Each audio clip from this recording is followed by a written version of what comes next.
talked about the different types of machine learning algorithms, the supervised model, the unsupervised model, and the reinforced model. Then also, I went ahead to talk about the different type of algorithms that are available. I need to do something. Hold on, guys. There's an echo. Is there an echo? Can you hear any feedback? Someone should please reply. You're very clear.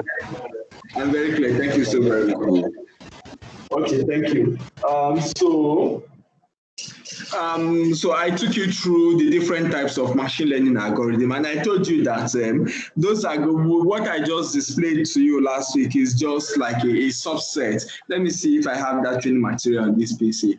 It's just a subset of all the different algorithms that are available out there. There's a particular tool. Yes, I need to show you this tool. So that tool is called data robot. Data robot. Yes. So there are different tools. So this company, Data Robot, what they have done is that it's just like a research company. So they sit down and they research on new machine learning algorithm, and they build it, they incorporate it or integrate that model into their application, into a robotic kind of modeling application that they have built. It's called Data Robot.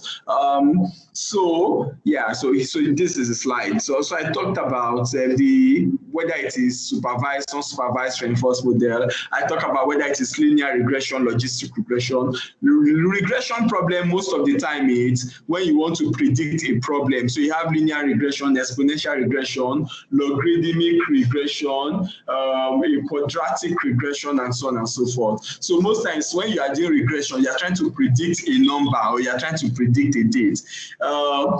There is logistics regression, which is not for predicting. It's a classification kind of model, but they just give it that regression name. So don't let that confuse you. There is a K nearest neighbor, there is random forest. I explain all of this. I also talk about decision tree. Decision tree is like your if-else statement. So when you're doing if-else statements on maybe 5 different variables, for instance, you remember BOBR, if what you have before it's more than what you have now, classify them as grower. You are only working with maybe 2 variables, the past and the present. So you can easily build an if-else statement across that. But imagine when you have to consider like about maybe 100 different, even when you are trying to consider about, say, a combination of 10 different variables, a combination of statistics, now a combination of 10 different variables, then it becomes crazy. You might be, maybe you'll be able to manage it to some extent, but it will take you a lot of time. Now, when it grows to like 50, then you might lose touch. So you might need to apply some algorithms that will help you to do that process, automate the process of that if-else statement. Decision tree can help you to do that. The random forest is now a combination of multiple decision trees. Then you have the K-means, you have neural network, and so on and so forth. You can read them all. Beyond all of this, there are so many more than all of these that have been stated. And people keep developing. There are research students, PhD students that keep working on new algorithms. So if you are doing a PhD program, for instance, one of those things they may ask you to do is to develop a new algorithm that is specific for maybe oil and gas, or for insurance, or for banking. So you can take decision tree. You can take decision tree and customize decision tree specifically for maybe a classical problem in telecom or a classical problem in insurance, and so on and so forth. So that is actually what a lot of these companies, what they do to make money. They build decision tree, or they tweak decision tree to adapt it to a classical problem in a particular industry. So having said much about that, then I took you through the workflow. I took you through the workflow. Most of the time as a data scientist, where you spend most of your time is the data setup. And at this point, I don't envy the data engineers. The data engineers spend a lot of time in this particular point to make the data available. You know, the data engineers, you see them most of the time. They do 1, 2, 3, 4, and maybe 1, 2, 3, 4. 1, 2, 3. You see data engineers, they do 1, 2, 3 most of the time. You know, they do 1, 2, 3 most of the time. They need to prepare the data, make the data available for the analyst. Then from there, the analyst takes it from that point and even identify what are those driving they do pre-analytics. Pre-analytics is look at it a way of looking at it, exploratory data analytics, what you know as exploratory data analytics, what you know as descriptive analytics. You know, so you don't also go into machine learning predictions without even doing some basic descriptive analytics. Okay, what is the mean? What is the median? What is the mode? Which one is the most occurring? Which one has the highest frequency? Which one has the least frequency? Which one is driving this behavior, and so on and so forth. That is what pre-analytics is all about. Then from there, you now shift into variable selection, principal component analysis, dimensionality reduction, and so on and so forth. Then you partition your data, and then you now apply your machine learning algorithm. So some of those things, they are detailed in this material, and I hope you have this material. If you don't have this material, it's up on the call. I suggest, do you have this material? Let me ask.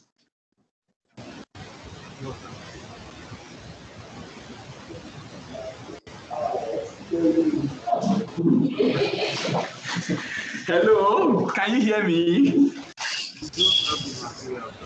You don't have the material, so let me be magnanimous. I'm going to share this material with you. After now. Please, Emmanuel, please admit those people that are in the lobby. I know the people that are in the lobby. Okay, so this material should get to you hopefully today. I just need to work on the material, so don't forget to ask me about the material. So this is the process. So what Emilade teaches you on Power BI, you can use Power BI to do your pre-analytics. You can use ThinkSet to do your pre-analytics. You can use Excel to do pre-analytics with PowerPoint and the rest. So let me quickly share another material with you. So I will do this. It's a material. No, not this. So this and this. Yeah, so let me just give you a little peek into what pre-analytics will look like. So pre-analytics will look like, so in this case, we're given 500,000 data sets. We are supposed to predict which of these customers are going to churn, you know. So this is pre-analytics. This was done with ThinkCell just to show the distribution of the data sets, you know.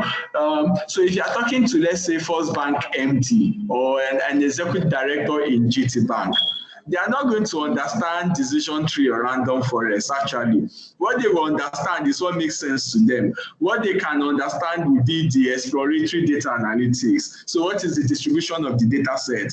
What is the behavior of those people that are churning? So you understand what is driving churn, you know, what is not driving churn. That's what they are most likely going to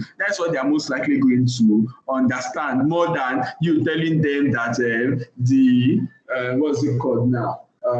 The sensitivity or the specificity. You know, when you start using some of those technical jargons, you are going to throw them out completely. 50,000 customers on GT Bank are going to churn in the month of September. And most of these customers, they are between age, this and this. And most of their occupation is those that are self-employed. You know, by the time that is what they will be able to relate to it. You know, that is what they will be able to relate to it to a very, very large extent. Rather than, okay, rather than rather than you telling them some of those jargons that you're going to be seeing after now. So this is descriptive analytics, this is descriptive analytics, this is descriptive analytics. So this document is a 73-page document.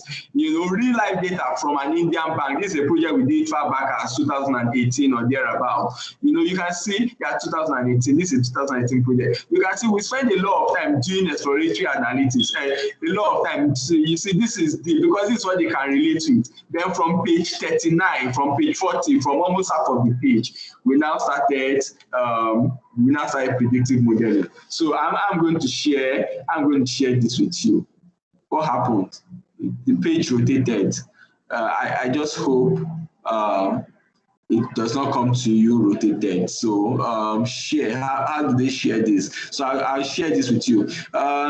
If this is not shared with you, I think it's on my LinkedIn page. You can also go there and download it. So it's not really, it's not so much of a classified document like that. So you can always pick it up from my LinkedIn page and then go through it. So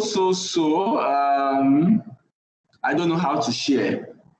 Okay, share file,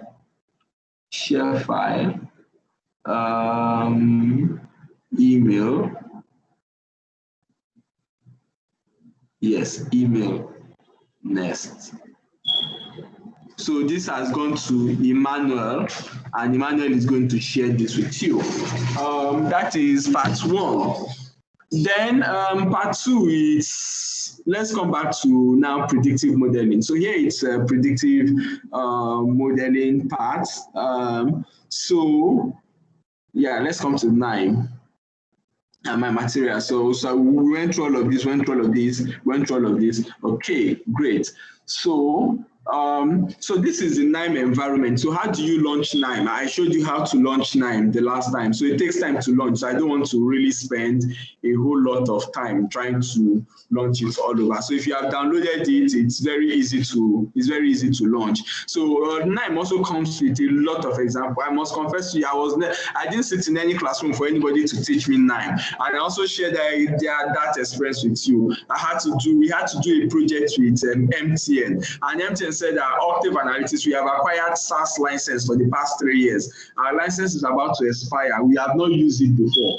Use SaaS Enterprise Miner to build us a predictive model, you know, and then we got it done nobody put us in a classroom to learn these things, but we have learned the first principle. And the first principle is to know what is machine learning algorithm, what are the different algorithms, what algorithm do you apply at what particular point in time, how do you do pre-analytics, what are the processes you need to follow. So those are the first principles. So if you understand the first principles, then if they are presenting with any tool, whether it is R or whether it's Python, whatever. If you ask me to do this in Python or maybe a new programming language, say Java, that I've not done before, for instance, I just know that if I want to do decision tree, for instance, if I want to do a classification problem, I need maybe something like decision tree or random forest. So I go into Java. Okay, what module in Java can help me to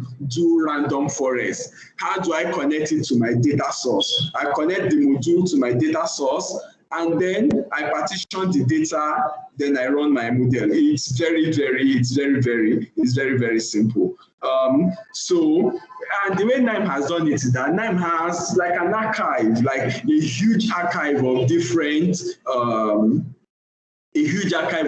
examples. So when you sit down, if you sit down by yourself, all by yourself, for 2 days, I can tell you, you can go from ground zero to an intermediate level with NIME. If you do a couple of projects, if you do like 2, 3, 4, 5 projects with NIME, I can bet you that you become an expert on this tool. It's a very, very easy to use tool. So let's look at some of those examples. You have examples on data access. Data access means that when you want to access data source, maybe you want to access data that is on a file, common file, maybe CSV file, CSV file, you want to load CSV file or Excel file or text file, or you want to read data from a table in a database.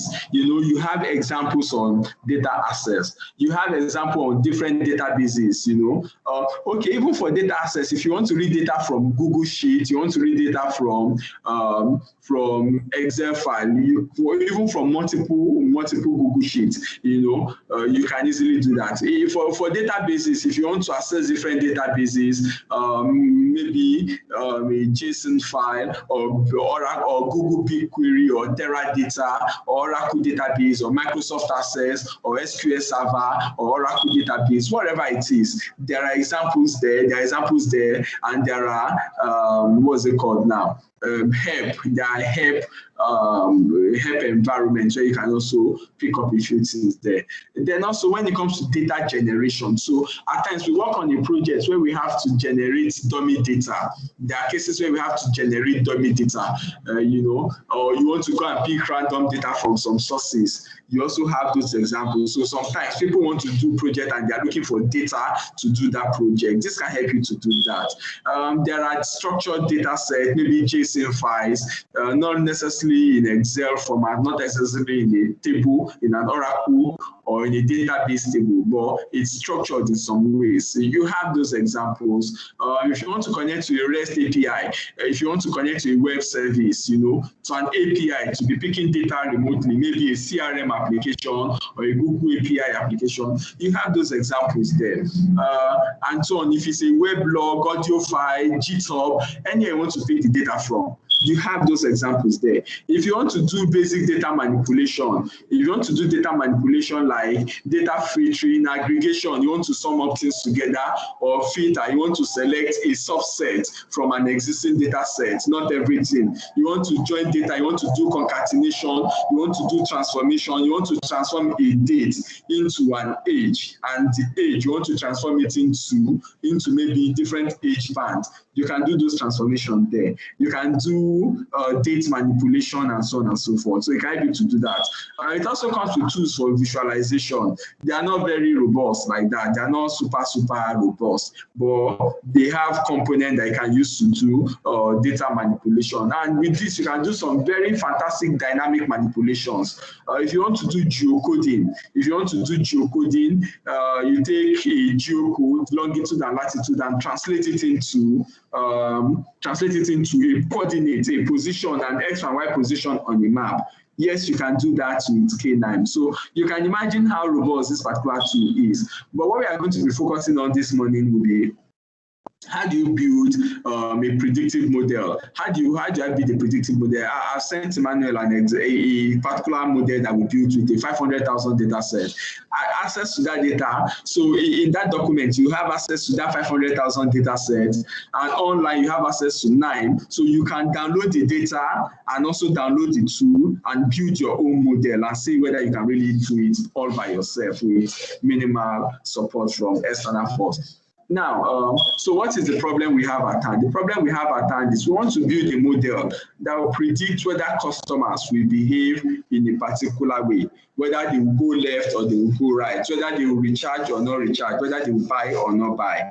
How do we go about it? It's a classification. First thing to do is to understand what kind of a problem is it. It is a classification problem. I'm going to pause at this point so that you can ask me some questions before I proceed. Please ask me questions before I move on.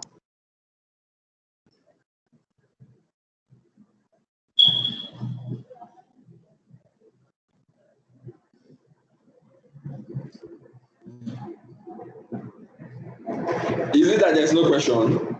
Is it that it's so clear? Is it that it's so clear, or it's too confusing that there's no? At times it's because maybe it's too confusing. That is why people don't ask questions. So someone should just say something. It is still clear to this point. Okay, it's very simple. Okay, thank you. Okay, so let's say what we intend to do is to build a simple classification problem. So classification problem means that you have a data set, so you have people in a room, you want to take their age, you want to take their height, a set of features from them, and based on that, I want to classify them as whether they are male or female. Something as simple as that. So first thing you need to do is to spend a lot of time to prepare. You spend a lot of time to prepare your data. So I think I took time to go through all of this last week. So you do the data preparation.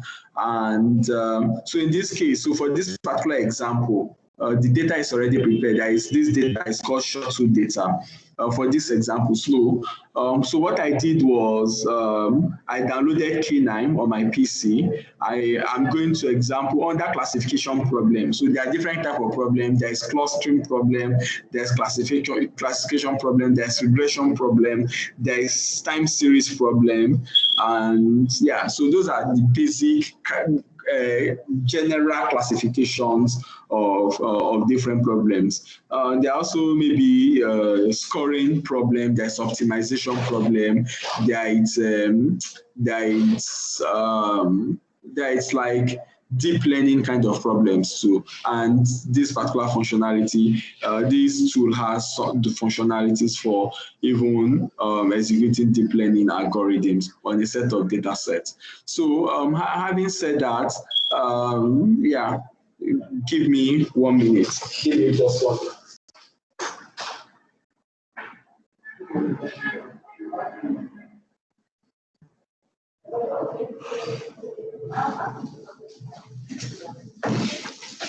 Okay, so I'm back.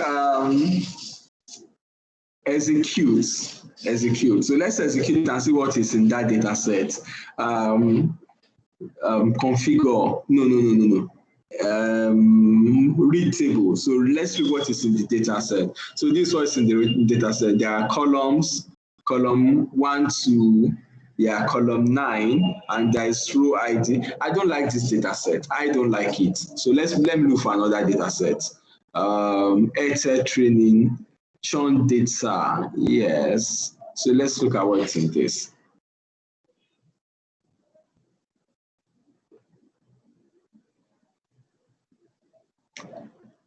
Okay, fantastic data.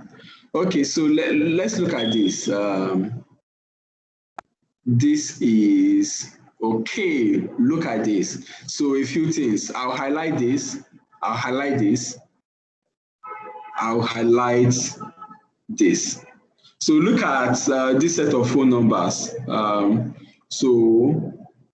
This is data from Airtel. Let's just call it data from Airtel Nigeria. It's not real. I don't think it's real. I'm not sure where I got it from, but we had early this year, we had the training with Airtel. So I'm not sure whether they are the one that gave me this or not. So this is phone numbers from Airtel. This is voicemail message, the number of voicemail message that a customer received. This is the usage, how much in naira that the customer spent in month 1, how much naira customer spent in month 2, how much naira customer spent in month 3, how much the customer spent for international call, how much the customer spent on how many times the customer called customer service, how much the customer spent on data, how much the customer spent on data during the day, how much customer spent on data in month 2, and so on and so forth, So these are different features. So these are features of this particular phone number. So assuming this is my phone number, for instance, these are my features. These are features on my phone number. This is my area code, which is where I live. This is my state. This is the voicemail plan. So this is a flag that is determining whether I am going to churn or I'm not going to churn. When it is 0, it means that I am not going to churn.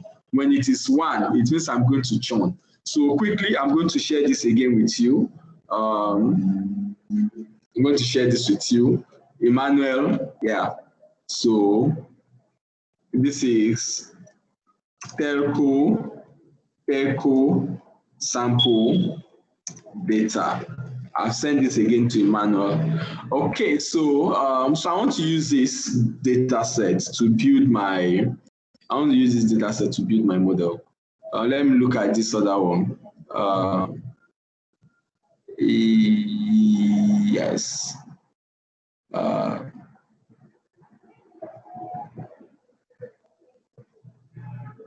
Okay, so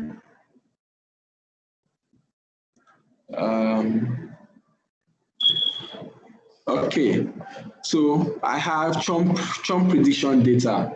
So this data is in Excel format. It's in Excel worksheet. So what do I need? I will need Excel reader. Excel reader. Here's Excel reader. I'll put it in here. Then I will now connect to the data source. Double click, configure, right click, configure. I'll browse to the location of the data. The location of that data is on my flash drive, Airtel training, churn data. I load it. So once you load it, it gives you a preview. So here's a preview. Here's a preview.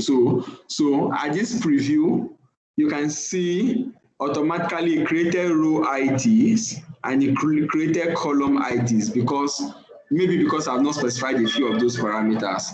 So I've loaded the data. I pointed to the location of the data. So the table contains column names in row number 1, of course. So these are the column names: MSIZN, VMA message, M1 decrement, M2 decrement. So here is it. So I have set that. Then it also contains the row ID in column A, exactly. So then I will reload. I'll reload. So now it has changed. So the row ID, the phone numbers are the row IDs, and the row number 1 are the column IDs. So I've done that, and then I will apply. After applying, I will execute. So once it turns green, it means that no cause for alarm. It means that the data is fine. That is what it means. Very simple stuff. Very, very simple stuff. Go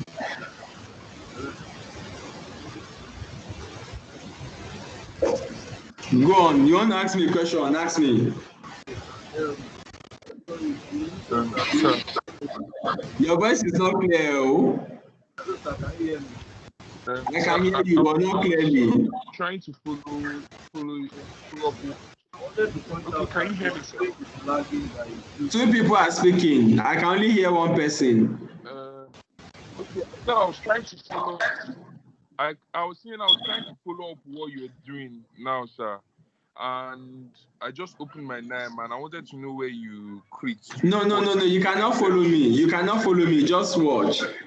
You cannot follow me at the same time and be watching. So you are going to draw us back. Shey you get. Okay. You are going to draw us back. But ask that question again. Ask your question again. You want to know how I did what? How you imported the Excel sheets onto NIM, sir? It's simple now. You right click, you click on configure, you click on browse, then you browse to the location of the file. Here is the location of the file. I click open. So once you do that, the data is in there. So it's simple. But if you are following at the same time, you might be lost. So just watch, shey you get. So that is the first step to take. Okay, sir. There are many ways of creating all of this. There are many ways of doing this. So, but let's start from the simple ways before we go to something that is more complicated. So the next thing to do is, so if you are following this, so that is the first thing to do. Then one thing I try to do is to check. I'll come to that. So the next step is to partition the data. Let's do something that is very, very simple. So partition the data. So let me just drag this to this point. Let me drag it here. So the next one, I'm following this example, very basic example. The next is to partition the data. So you look for partitioning tool. Here's a tool for partitioning. So partition the data. So I want to partition the data into training set and test set. You know, I double click and what percentage. So I just want 70. I want to break it into 70, 70-30. So 70% as my training set and 30% as my test set. I want it to draw that sample randomly. I want it to be a random sample. I click OK. So it partitions the data into training set and test set. So here is it. The data is partitioned.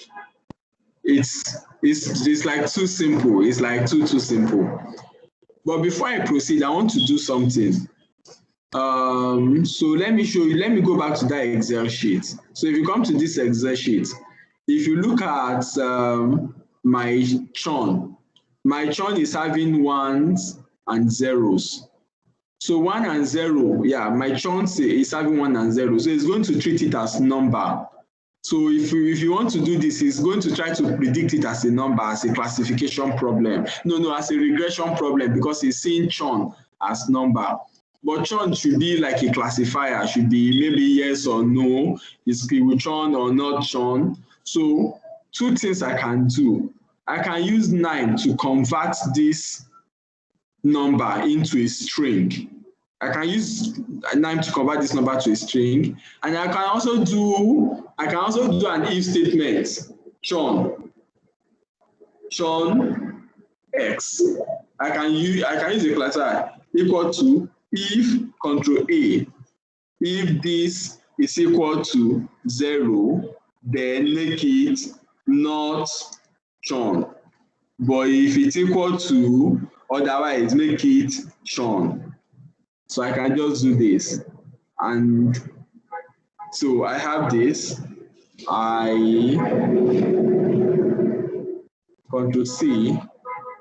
I can do this. Then I can remove this. So I can also do my data this way, so that this is just going to be a category instead of having zeros and 1. And I can also use 9 to also do that conversion from number to string. So if I want to do that conversion from number to string, there is number to string, number to category. Yes, there's number to string. Yes, number to string. There's number to string. Then I can connect this to number to string and connect the output to my partition. Yes.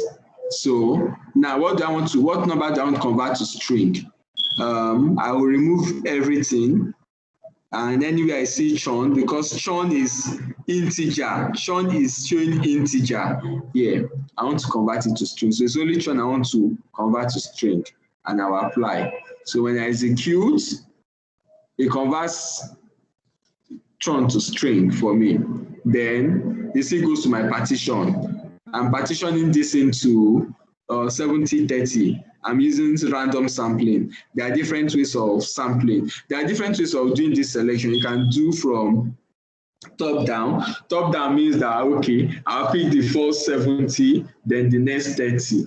Linear sampling could be, I'll pick 1, 2, 3, 4, 5, 6, 7, then I'll pick the next 1, 2, 3. Then I'll pick the next 1, 2, 3, 4, 5, 6, 7, then I pick the next 1, 2, 3.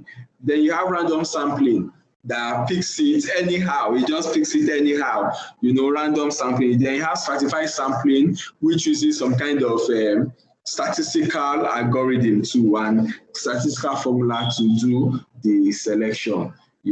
So, but I'm just doing random sampling. You can also execute this, and then it still takes me to exactly the same place where I am. So having done this, then the next thing I want to do is so there is what they call color coding. There's what they call color coding. When I see churn, I want to make it red. When I see not churn, I want to make it blue. So you can use color coding to make it readable. It does not have any, it only has an aesthetic functionality. It's not really that it's part of the model building that you want to do. So that if you have different categories, so that you'll be able to identify and differentiate those different categories. Just a minute again.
That's actually class. Yes, I'm going to graduate training class. Yes, and I'm just going to do my application. And by then, we'll go back to class.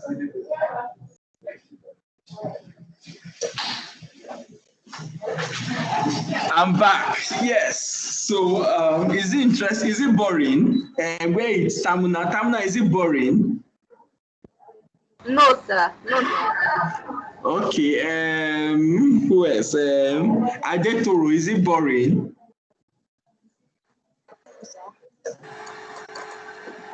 Is it boring, Adetoro? At all, sir. We are following, sir. Okay, thank you. So if 2 out of 10 say it's not boring, I think it's a pass mark for me.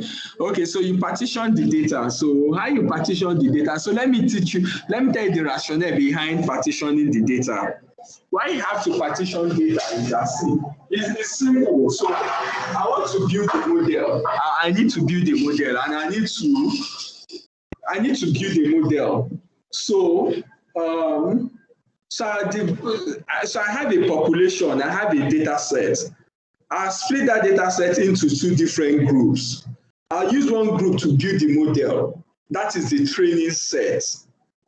Then I'll use the other group to test if the model I have built, if it is correct or if it is not correct. That is the simple logic. But the training set must be representative of the entire data set. So that is why most of the time they recommend that at least it should be up to 70% of the data set. Shall you understand? So if it's 70%, and it should be random. If it's random, if it's 70%, it means that to a very large extent it's going to be to a large extent, it's going to represent the entire population, that we are trying to model. That is why we do that.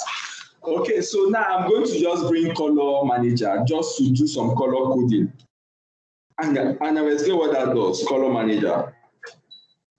So color manager, here's color manager. I don't have a lot of space. Is Hope on the call? Hope, are you there? Yes, I am. Okay, thank you. Sorry. I think I had some extra time, so I quickly had to jump in. So I'll soon jump out. Everybody is set on this side. Okay, no problem. Okay, thank you. Okay, so the way I want to put my color manager. So I want to put my color manager before data partitioning. I want to put my own color manager before data partitioning. And again, as I have said before, this thing is more of an art than a pure science. So they've already done the science for us. It's just for you to now be creative around it. So how we do the color manager is, so I'm looking for a nominal variable. I'm looking for churn.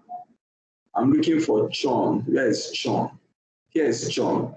So exactly, Wherever it is 0, it means not churn. It means it is green. Wherever it is 1, it means that it's going to churn. So I'll apply this and click OK. So that is my color manager. So it's just color coding the data in such a way that anywhere you see, by the time the classification is done, when you see, by the time the classification is done, when you see a data set, you'll be able to tell, okay, this customer will churn or this customer is not going to churn. It's just intuitive. It's something very simple. So now we have the color manager. Then we have our partition. We partition the data into train set and test set.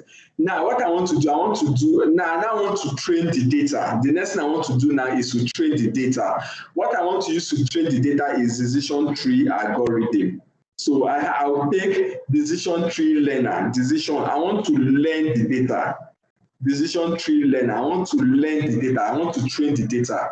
So I pick decision tree learner. Here's it. I pick decision tree learner. Here's decision tree learner. I connect the first node to the decision tree learner. Then I specify a few parameters here.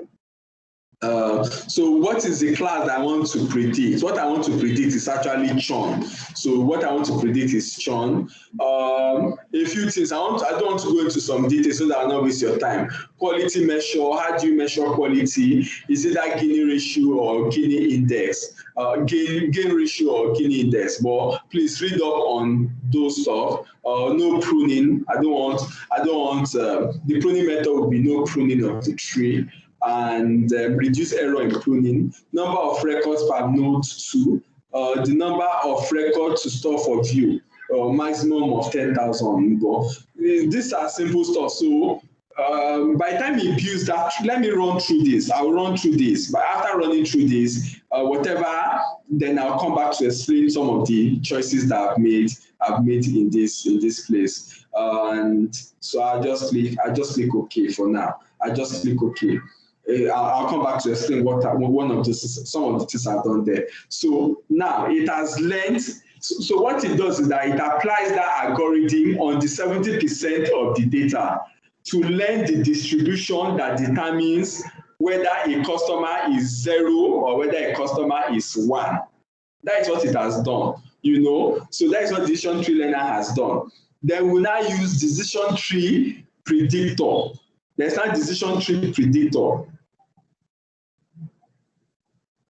So there's a 30% that is remaining. So this partitioning, we split it into 70-30. This part takes care of the 70, and it puts that 70 into decision tree learner to build a model. This part has the 30%, and this part has the 30%. So the 30%, it puts the 30% into,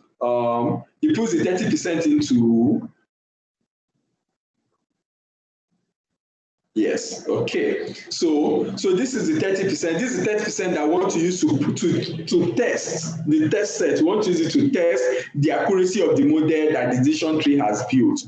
So the 30% comes into the decision tree predictor. The model that you have built, blue, comes into the decision tree predictor. Simple. Then there's no much configuration to be done here. Then you just execute. It has built the model. So, but how do you see the outcome of that model? How do you see it? Now to see the outcome of that model, you need a scorer. A scorer to show. So the scorer will determine, okay, to what extent, if you say that a customer is going to churn, to what extent is that customer is going to churn? You say a customer is not going to churn, to what extent is that customer not going to churn? You understand? So here is scorer. So the output of this prediction, you connect it into a scorer. Then you double click. Let's configure it. So the first column, is going to be churn predicted, and the other one is going to be churn. So this is how it's going to be. So this is the prediction. So hold on. I'll show you something. Decision tree model. No, not this. So at this point, first partition. Here's the first partition. This is the first partition. So the first partition, here's the first partition. You can see the color code. Anywhere you see that it is green, it is 0. Anywhere it is the other color, it is 1. I don't know how the color changed to this. I thought I chose red. Anyway, it is 1. So that is the essence of that color coding. So here you have churn. But if you look at this, you don't have anything like predicted churn. You don't have any prediction here. The same for the second partition. You don't have anything like predicted churn. There's nothing like predicted churn. But after we have built the model, at this point, here is the classified data. You now have something that is called predicted churn. So it has appended a new column. So this new column is the prediction. So you have churn, but at the same time, you also have the prediction based on the data that we have fed in and based on the model that we have built. So let's see what the output looks like. So the first column is going to be, we are looking at churn versus the prediction. That is what we intend to look at. Let's look at the churn versus the prediction. So let's score the data. When you score the data, when you execute this, so it gives a result. So this is the result. This is one of the results, and this is another result.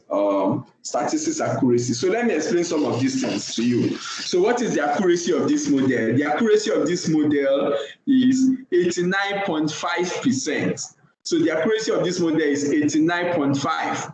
So which means that out of 100, we predicted almost 90% correctly, and we predicted about 100%, 10% incorrectly. So there's now some, there are now a few parameters that you can also use to understand the correctness of your model, like true positive, false positive, true negative, false negative, recall, precision, sensitivity, specificity, and then a combination of them will give you the accuracy. So let me tell you what true positive is. True positive is how many customers are going to churn that you predicted correctly that they will churn. That is true positive. How many customers are not going to churn that you predicted that they are not going to churn? No. So how many customers are going to churn that you predicted that they are going to churn? That is true positive. How many customers are not going to churn that you predicted that they are not going to churn? That is true negative. How many customers are going to churn that you predicted that they are not going to churn? That is false positive. How many customers are not going to churn and you predicted that they will churn? That is a false negative. You know, that is what all these numbers, that is what all of these numbers, that is what they specify. A combination of them will give you what they call precision and sensitivity and specificity.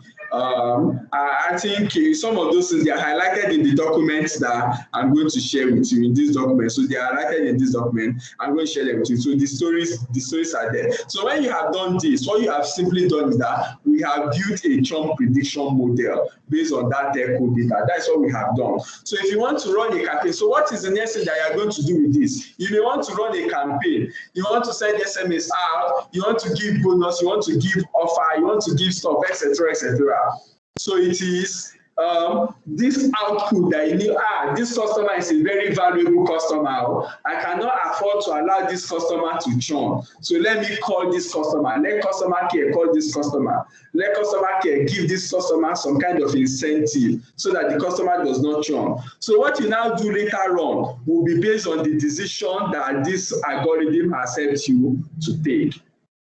Thank you very much. Please ask me your question. I have like 2 more minutes to go. I have to jump to the next meeting.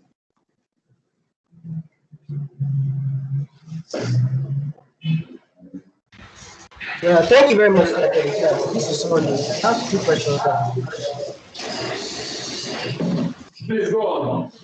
Okay, first is that I want to know why if they've already divided the data set into two, whereby they have the train data set and the test data set. Is there any way you can load the two into your into the Excel reader? Is it so is it two that was loaded now? Is it two? It's all of the data that was loaded. It's all of the data that was loaded into Excel. Oh no. Okay. So I get your question.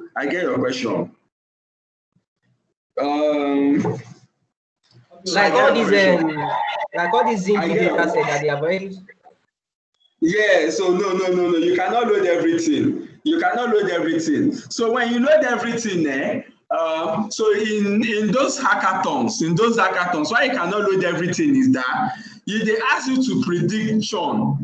The test set that they have given to you, in that data set, they will not make that test set to have the chunk column. They will not make it to have the chunk column. So when you load everything into the data set, it's going to throw some error. It's going to throw error. So you cannot load everything.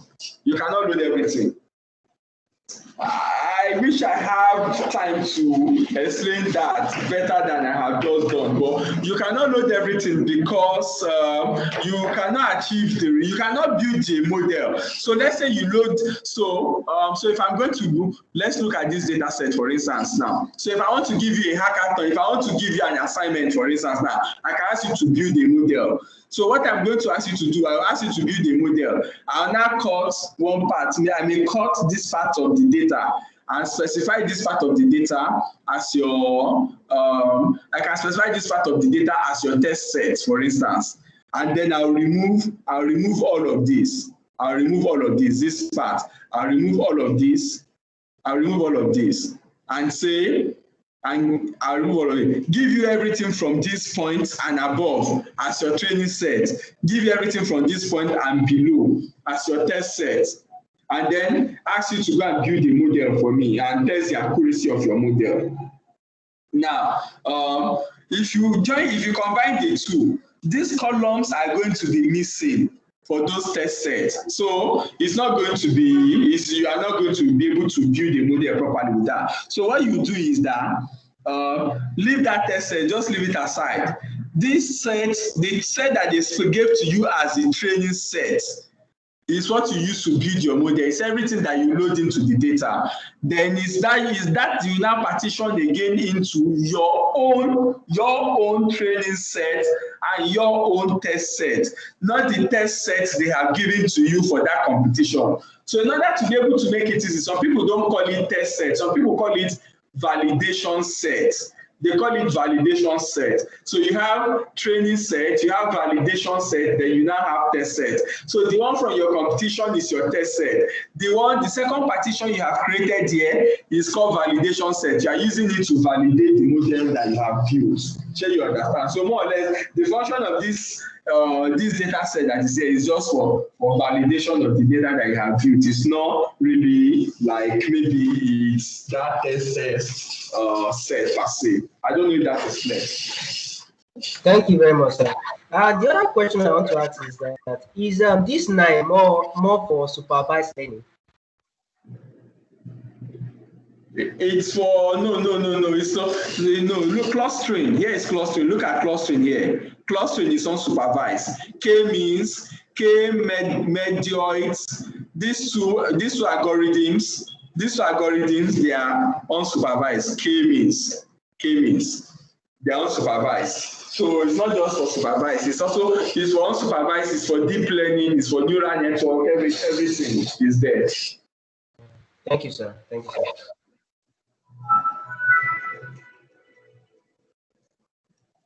So thank you very much, ladies and gentlemen. Please I hand over back to Ho. Please take over from me. Thank you very much. Thank you very much, sir. We appreciate your presence and the lecture. Thank you.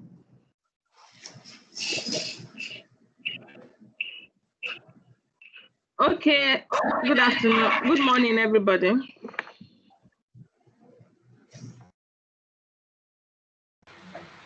Good morning, Hello. ma'am. Good morning, ma'am. Good morning. Good Happy morning. New Month, I ma'am. want to believe. Yeah, happy new month. Happy new month. Thank you. Yeah, I want to believe we learned a lot, and now we can do modeling with 9. So, okay, so for some people, it could be like, oh, this thing is so complex, this thing is, but don't worry. By the time you get to do just one practice on it, trust me, you're going to have a grasp of it. However, it is not just enough to listen now. This class alone is not enough. So I want to encourage you to listen to this recording again. Okay? I want to encourage you to listen to this recording again and also read more about 9. Read more about it. Not only 9, read more. There are so many resources out there that you can take advantage of for study purposes. So please take advantage of as much study materials you can. You can't get it wrong with learning. So please learn, keep learning, and before you know it, you're a pro. But the most important thing is keep learning, keep reading. And the good thing is now we have known 9, so you know what 9 is, you know what it's used for, and you know the how to use it. So one thing I want to say to you is, you see this part of 9, the explorer part of 9. You see examples. So those examples, click on it. If once you download 9, you'll see examples. You go to Explorer, you see examples. When you click on it, you can read up each of those examples one after the other. And in no time, you have a full grasp of what it is, the words that are used there, the kind of words that was used or that is used, and then you'll be able to have a proper understanding of how the model works. Okay, I trust you to do that easily. It's not, seriously, it's not something so hard. Once you understand it, once you understand the basics, every other thing is just to be creative around what you're doing. That's just it. Creativity is what you need once you have an understanding of the basics. Okay, so we are done with 9. So now we'll continue from where we stopped the last class. So we're to go into procedures, functions, and ETL. So let's take procedures and functions. Okay. I hope we'll finish this in 1 hour. I really hope so. Okay. So this is what we have, but while that, let me open this. Can you see my screen?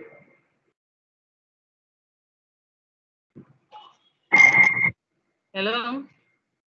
Yes, ma'am, I can see your screen. Okay, yes, ma'am, I can see your screen. Okay, so this is what Oracle SQL looks like. So you can call it Toad for Oracle, whatever, Microsoft SQL, Oracle SQL. So this is what it looks like. Once you log in, once you launch the application, it takes you to your credentials page. That's the first landing page you have. Okay. So, we talked about pivots.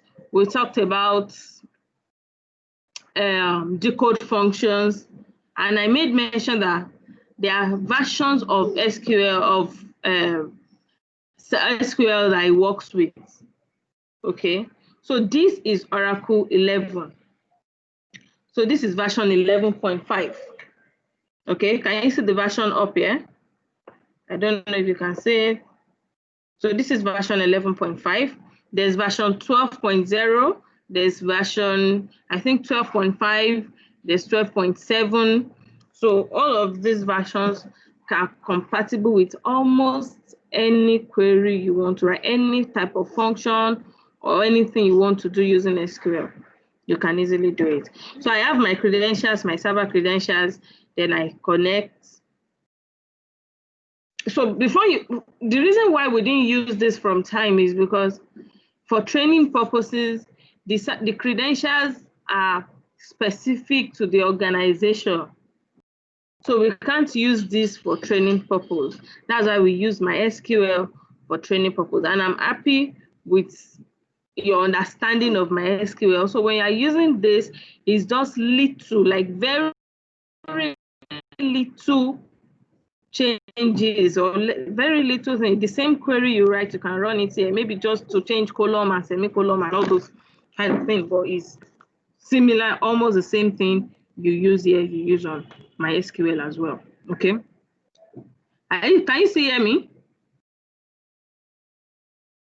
Yes, ma. Can see you as well. Okay, good. Okay, good. So let's talk about, so before we go into the theory, so let me say, if you want to, okay, let's take the theory first.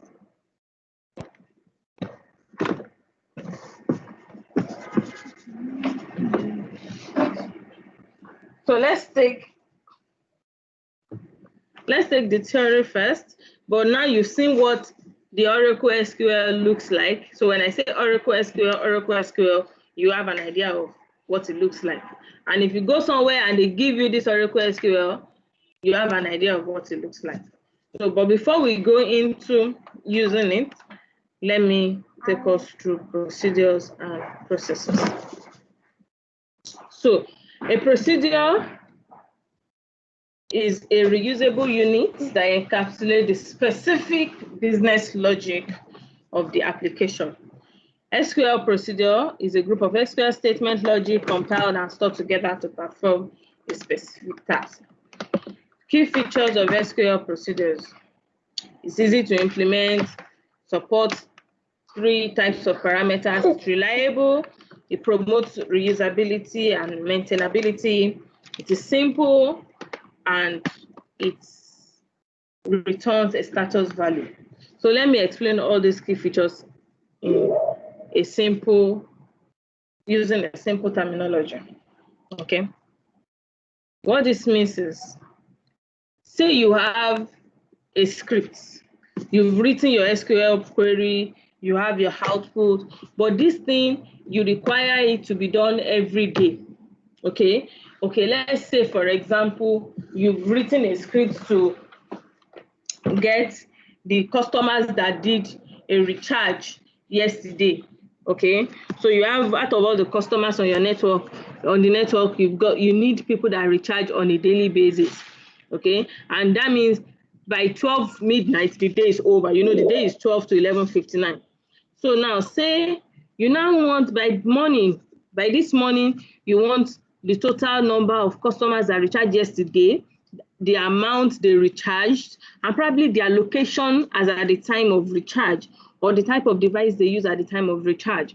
So you need all of this information on a daily basis.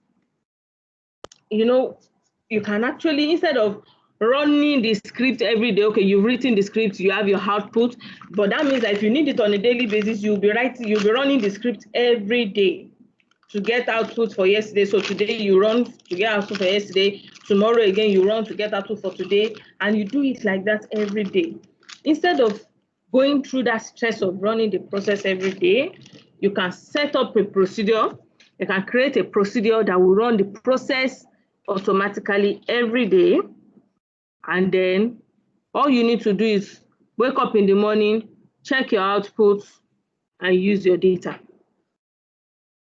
So that is what a procedure does. So it is easy, it is reusable, it is easy to maintain. Any day this procedure did not run, or maybe because of network issue or a table is not available as at the time you have set the procedure to run, all you need to do is to execute the procedure again, and boom, it goes. Okay, so it is easy once you have your query, your script, or your output in a procedural form. You don't need to worry about running the script every day. And the script might actually be a kind of script that will run for 1 hour. Now, after writing the script, before the output comes out, it keep running for 1 hour.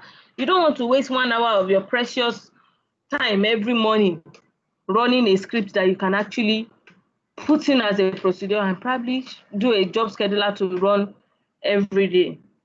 Okay, so that is what a procedure helps to do.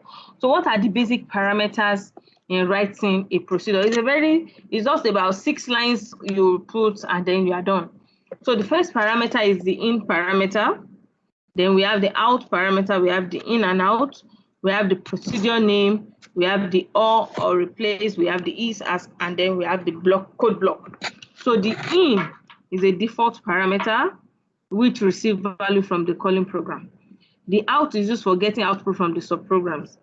In and out is used for both, giving input and output.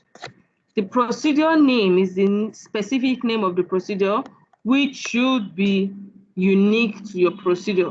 So let's say you have graduate trainee table and you want to create a procedure. Let's say you want to create a procedure that stored the everyday graduate trainee data. Okay, what did Henry do today? Did he study? Did he do this? Did he recharge? Did he do this? You want to see that every day. You set it up as a procedure, but you give the procedure a name. So anytime you want to call up that procedure, it is that name you're going to query to call up the output of the procedure. And then we have the or, which allows for modification of an existing procedure. We have the is as clause, which is used to execute the procedure. The difference is used when the procedure is nested into some other blocks. If the procedure is standalone, then as. What that means is when you have a query in a query, when you have a nested query, you use is. But when it is just one line of query that is not nested, you use as. That's the difference between the two. Then the code block declares the procedural statement. So what is the syntax? What is the syntax? The syntax is create. So the syntax is create or replace procedure. Then you put in your procedure name. Okay. Then you open a bracket. So in putting in your procedure name, you put in your parameters, the data types, and all the parameters. You declare your parameters, and then you declare your parameters as or is this, and then you begin. When you click on begin, you have your declaration section, then your executable section, and the SQL statement. Now, don't forget the SQL statement here is the SQL script that produces the output. Okay, so let's go into a clearer example. Say you want to create a procedure like graduate training. So I say create or replace procedure graduate training. That is the name of my procedure. Okay, that's the procedure name. Then in bracket, I want to declare the type of parameters or the data types in the graduate training. So I will declare it and declare it as, then give it a name. Then I now begin. When I begin, I now put in my line of scripts and then I end. But the most important thing, you have your begin and your end. Those are the two most important parts of writing a procedure, your begin and your end. Please always take note of that. You might be in a situation, maybe you want to go for an interview, or you go for a test question an interview, and you have to write tests, and maybe they give you multiple choice questions, and they will bring this out for you. I've seen this severally in different interview questions. They'll tell you what is the most important part of, or how do you start a procedure, or how do you end a procedure. Then they will write different options. They can put end, they can put commit, they can put finish. But please take note, you have your begin, you have your end. Okay? And after creating the procedure, you want to execute it to see what the output looks like. Okay, is it what I ask it to do? Okay, is it running and all of that? And to do that, you use execute, then the procedure name. So the execute is not, you won't write the full execute. You write the ESEC, then the procedure name. Once you query that, you have your procedure running. Okay, and then your output will be out. Then we have the advantages of using procedures. The main purpose of using a stored procedure is to hide direct SQL query from the code. Apart from that, the major advantage, see, it saves you a whole lot of time. Instead of running your script every day, it saves you a whole lot of time. You just set it up as a procedure and you go to sleep. Your procedure is running, the system is doing the work, while you have time to do a whole lot of other things.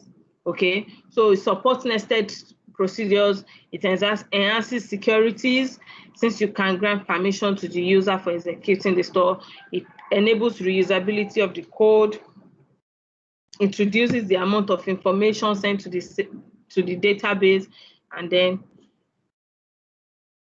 it enhances the performance of the database. Okay, so point to note, procedures does not only enhance the possibility of reusing the code, but also increases the performance of the database. How does it increase performance of the database? It reduces the traffic of the network by reducing the amount of information sent over the network.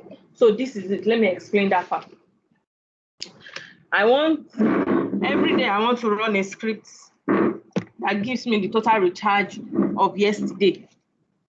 If I wake up and get to the office by 8 o'clock, and I start running the script, and the script is supposed to run for about 2 hours. Because the database is active, a lot of people are using the database, and then maybe network quality and all the other external factors. The script that is supposed to run for 2 hours can end up running for about 3 hours because it slows down the database. And because of the kind of script I'm running, some other people that have other things to do might not be able to do what they're supposed to do. Okay, it could slow down the performance of the database such that the IT team will now like, who is running this script that is running for 2 hours? And then the IT terminates your script from backend.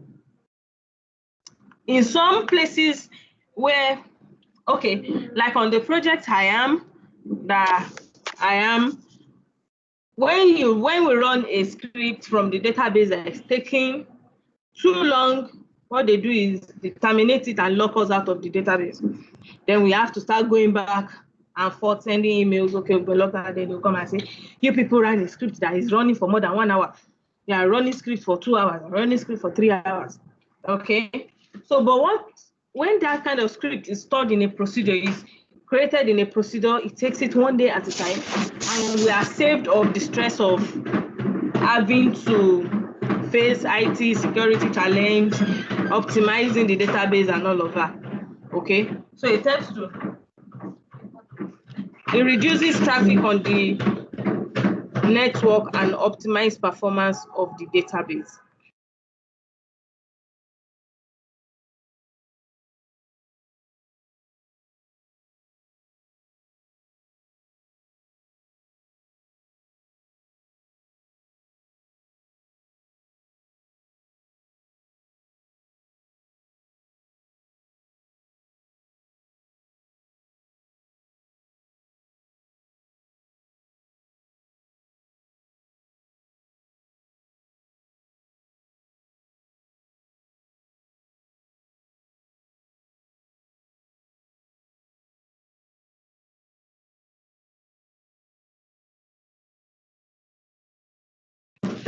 Hello,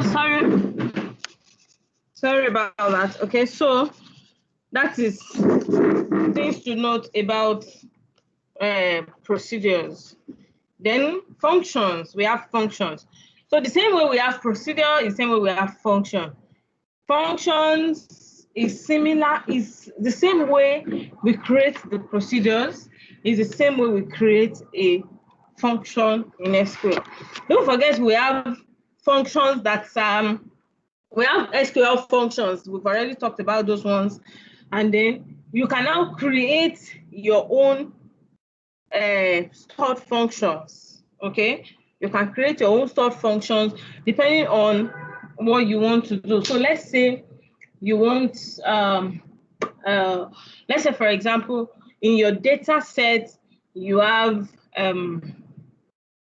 different types of accounts. Let me use telco, for example. So you know, when you recharge, you have your main account, you have promo account, you have all of that. And promo account, you can have one promo that gives 5 MB. You can have another promo that gives 50 naira on your recharge. You can have another.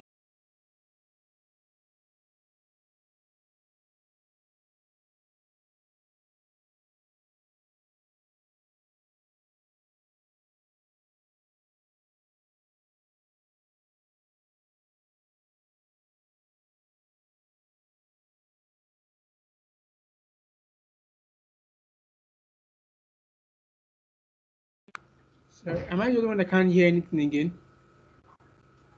Hello? Yes, you're the only one that can't hear me. I like this now. You're not the only one, don't worry.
So sorry, my phone I was using for internet went off.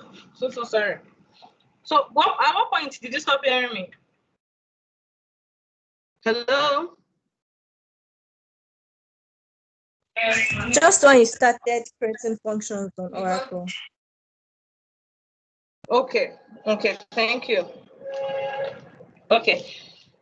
So in creating a function, so I was trying to give example of scenarios where you create a function, okay?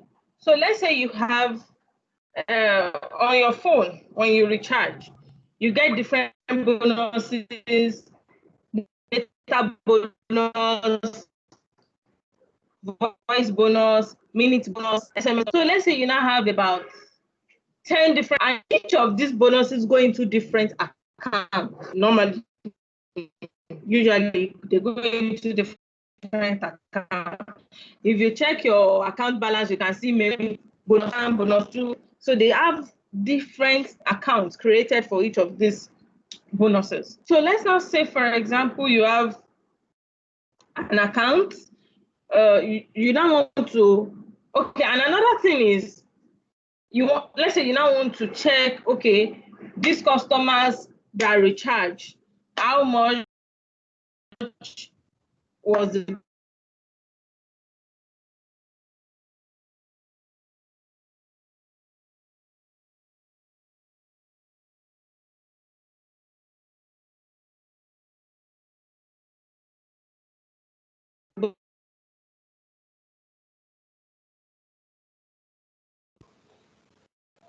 We can't hear you.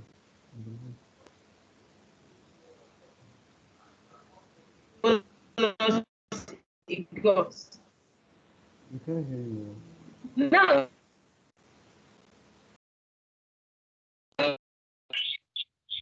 Ma, we can't hear you. that, so I'm talking based on the experience I have in telco now, because it's not something you know. You understand? Because these are inside questions. You know you different created for different accounts created for each of the bonuses you have. Your own is to see bonus and use, but really in the back end there are bonuses different accounts. So you know your main recharge sometimes does not recharge. And can you hear me? Hello? Hello? Hello? I'm not Ma, hearing you. we hear you.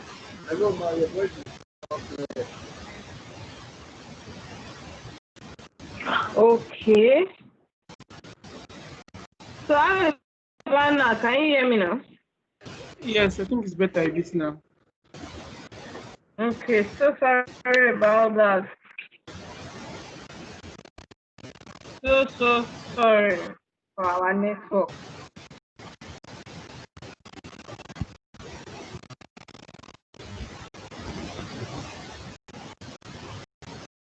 Okay. So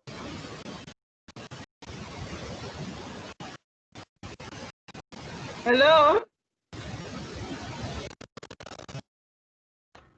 Hello, Ma. Can hear you. So the line is breaking a bit, but I Okay. can hear you. Okay, thank you. Thank you. All right. So I was talking about creating functions. So let's look at the features of SQL functions. So it says SQL functions are more reliable. They support input parameters, SQL scalar functions returns a scalar value, table functions returns a table result. The SQL functions support a simple but powerful condition. SQL functions can be invoked from triggers. Okay, functions implemented according to best practice can play an essential role in database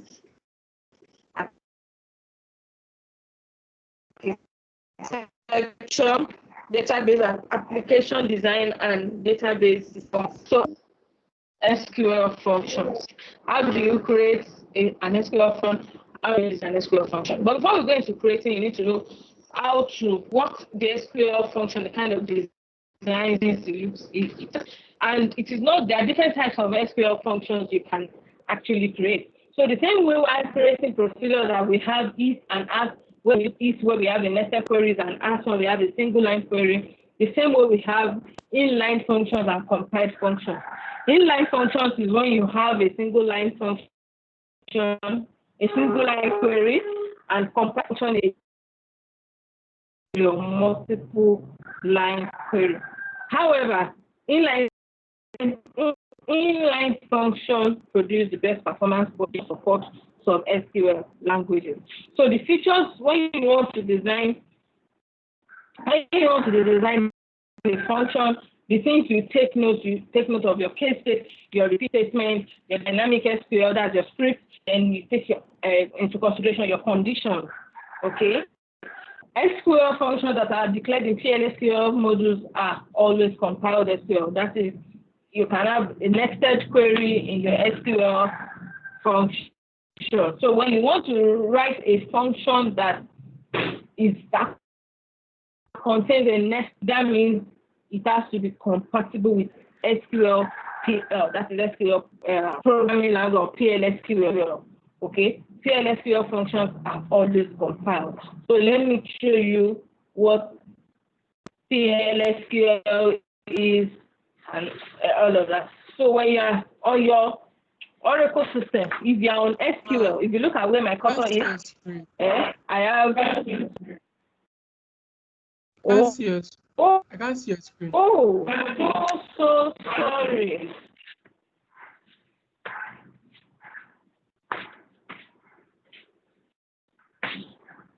Okay, can you see my screen now? Yes, yes, I can see your screen now. Okay, okay, good. So if you look at where my cursor is, where you have desktop, what you can see here is SQL, right?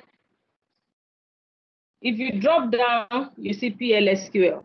PLSQL is programming language SQL. So there are some functions you create using. Now I'm on SQL. Pardon? I can't see your screen, man. Who else can't see my screen? Hello? Hi, yeah, I can see your screen. I don't know about the rest.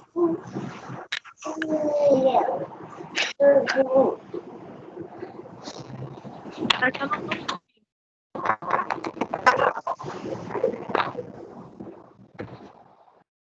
Eric, can you see my screen now? Not yet, man. See you just showing your name on the screen. I don't know if it's loading or something. Okay, let me stop sharing and refresh.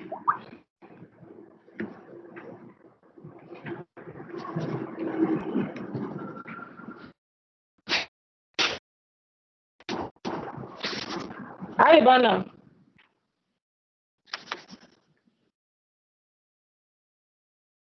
Hello? I think it's my network, but I still can't see your screen. Can anybody see my screen? Yes, I can see your screen. Okay. Henry, apparently it could be network. We'll just give it time, right, to come up. Okay, so like I was saying, if you see on this interface, you see desktop, you see SQL. If I want to create a function, okay, if I want to create, if it's an inline function I want to create, I can either create using SQL or changing to PLSQL. But if I want to create a compiled function, I can't create it using ordinary SQL. I have to switch to PLSQL. When I switch to PLSQL, you'll notice a switch on what the interface looks like. Okay, so any function I create using this PLSQL is a compiled function.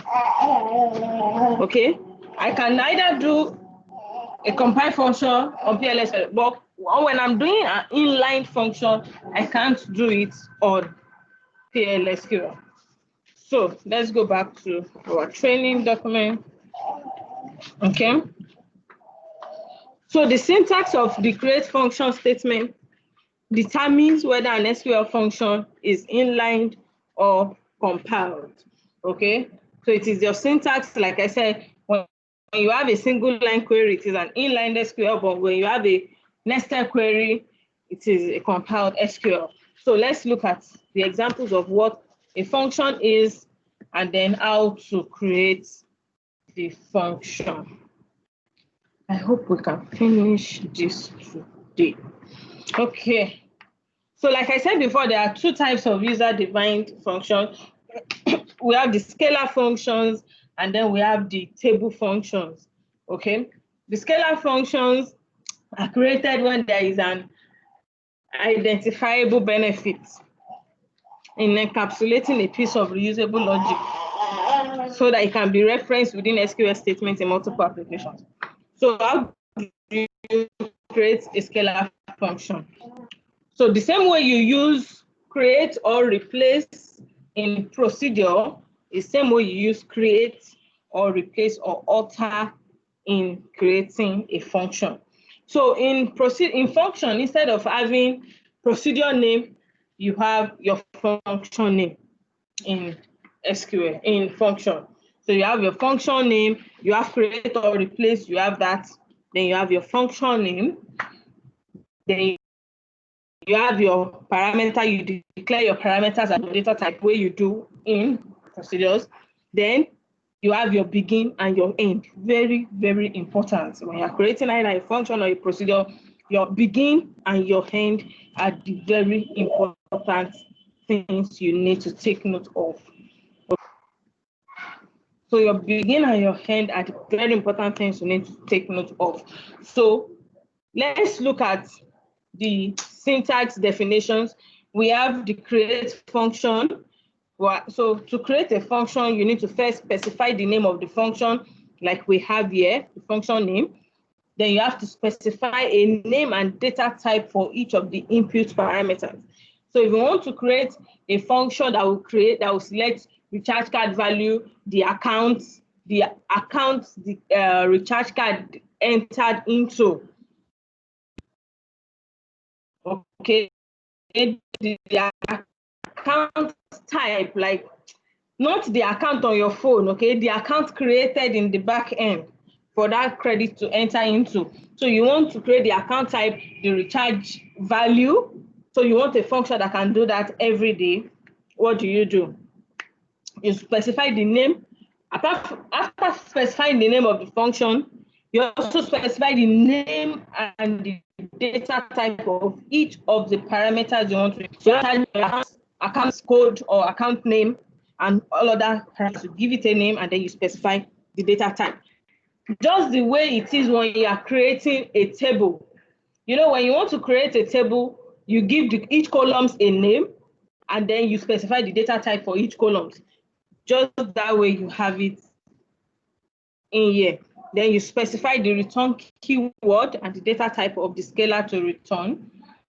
Then you specify and then you specify the end keyword.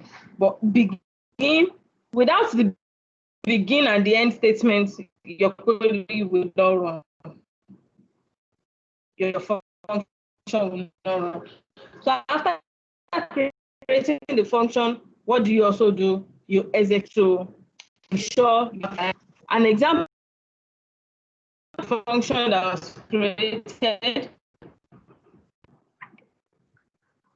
You have the create function. So you want to get price. So like I said, a function that gets recharges, that gets recharge card value and the account. Okay. Or any function you want to use. However, I will let you know. I want you to know that anytime you want to create a function, especially when you have your queries repeated values. Okay, like you have recharge value, account, this account, this account, this account, this recharge, this account, this recharge, this account, this recharge. When you know that this account is this account, okay, then you want to know, okay, on this account, how much is there, on this account, how much is there, on this account, how much is there. When you have repeated parameters, like, it's best to create it as a function because you can have up to 20 parameters. You don't want to start writing 20 parameters and start running 20 parameters every day. So once you create it as a function, in your script, you just call up the function. Instead of putting in the 20 parameters, just call up the function in your script, okay? So then you know,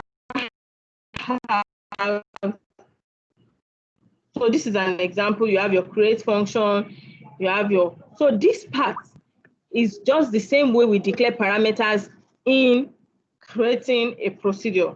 You declare your parameters, whether you are using a date, you declare your date, any parameter you use in your script. in procedure or function, you have to declare it before you begin running the process, okay? So ensure all parameters are well defined before you begin. Then you have your begin, then your query, your return, and then your end, okay?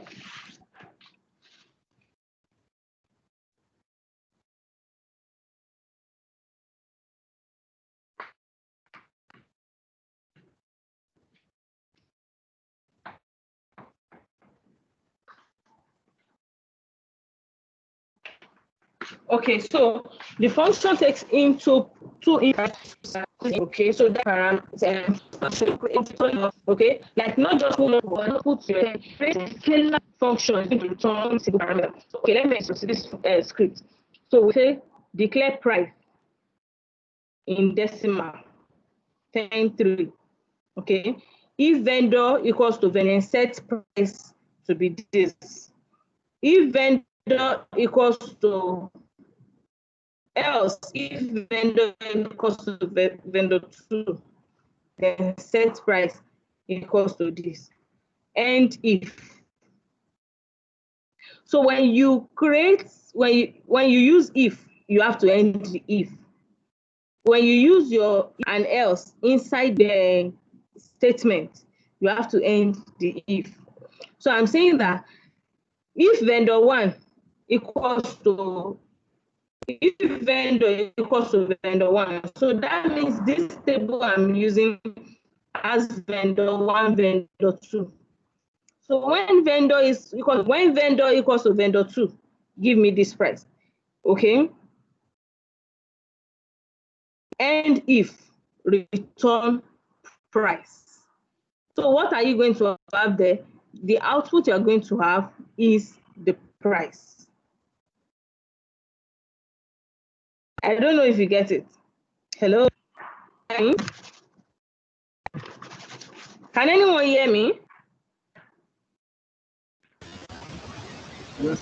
Hubert, can you hear me? Yes, ma, I can hear you. I can hear you, ma. Okay. All right, thank you.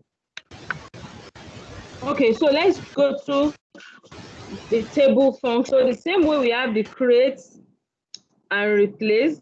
So this table function, we have the inlined and the compiled. So don't forget that.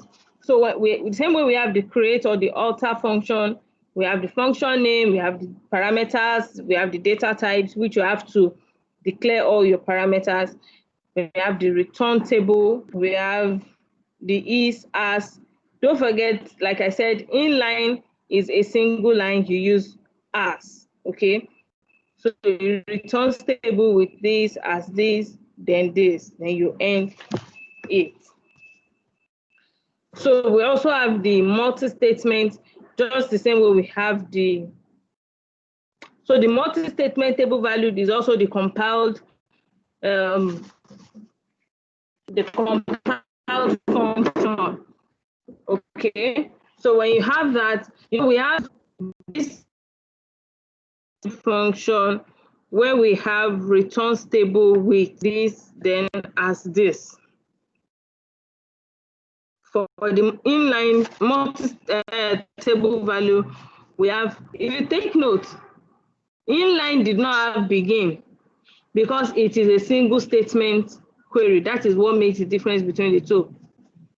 So this one, you begin, you have your function body, which is your script, and then you return and you declare your return value, and then you end.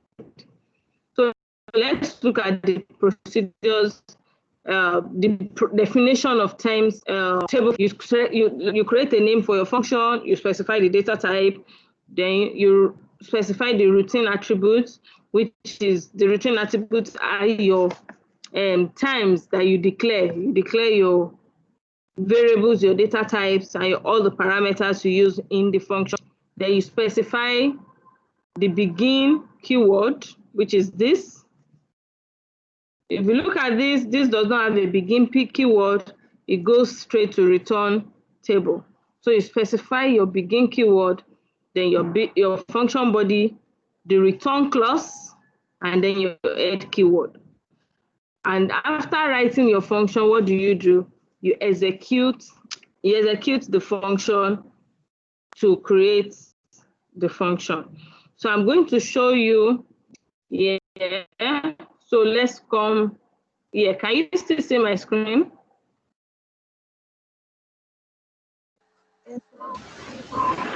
Okay, good. Okay, good. So we are going to look at how to create a procedure and how a function. Oh, I hope this has not.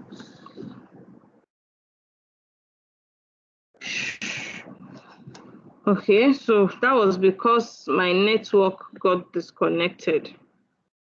So let me see if loading it, reconnecting will work. Usually when the VPN network disconnects like that, it takes a while before coming back. So we might have to wait for like 20 minutes. I hope it comes back before we end this class so that I will show you. If not, I'll show you next class. Okay. So that's what happens when you're working remotely and you're using internet VPN access to work. Once it disconnects, you wait a little. Okay, so let's continue with. So we've done managing users and privileges the last class. So let's take the ETL processes.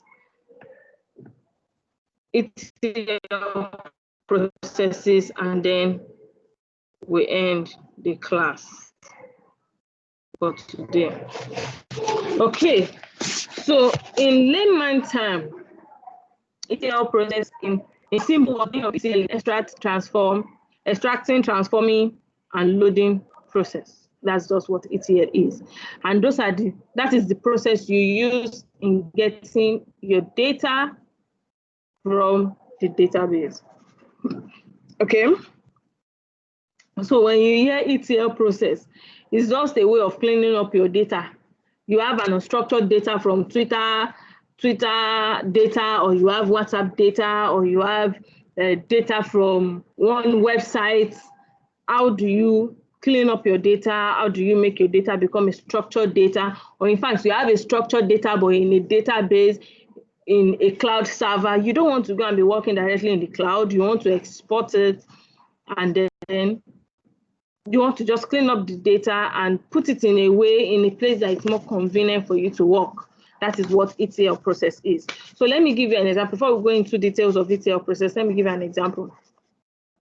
So I'm currently on a bank project, and either in a bank or in telco, I've worked in the bank, I've worked in the telco, I'm currently on a bank project. But there's one thing that is common to the two industry, okay? And I want to believe is also common to almost every standard organizations.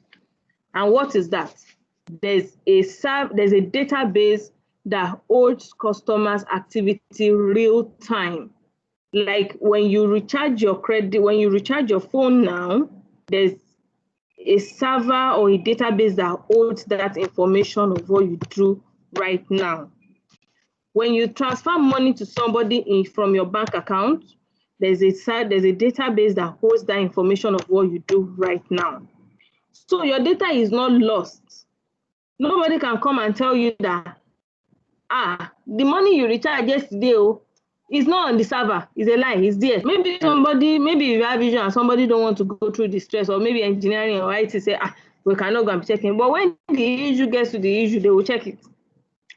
On a lighter note now, that is why some people will tell you that if you have dispense error and your bank is not answering you, copy CBN or send a mail to CBN or CPC that they will answer within 24 hours. That's on a lighter note.